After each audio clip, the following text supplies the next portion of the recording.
Здравейте! Ето за този панталон на големи цветя ви говорех, когато исках да ви покажа блузата. Знам, че я видяхте миналата седмица, обаче много държа да ви я покажа и с панталончето. Аз даже си имам такъв на черна основа и на бяла основа и са супер меки и нежни и тънички за лятото. Все едно си без нищо.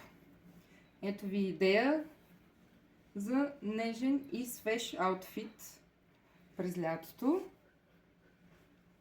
Може да се комбинира и с една чантичка, която всъщност, въпреки че изглежда, може би изглежда малка, изобщо не е чак толкова малка и побира доста неща. И сега ще видим колко неща могат да влезнат вътре.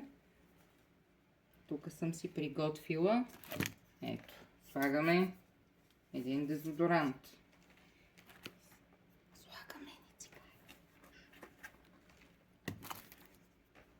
Една ролка.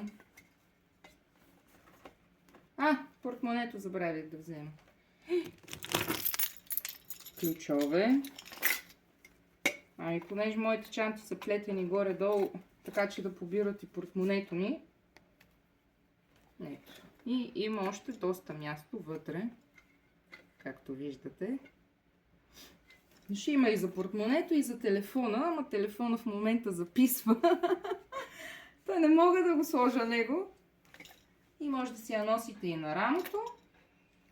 Ето. И на рамото е супер удобна. Пък и формата е доста по-различна и нестандартна. А може да си я носите и в ръчичка. Или ето така. Да. Надявам се да ви харесват и до нови срещи!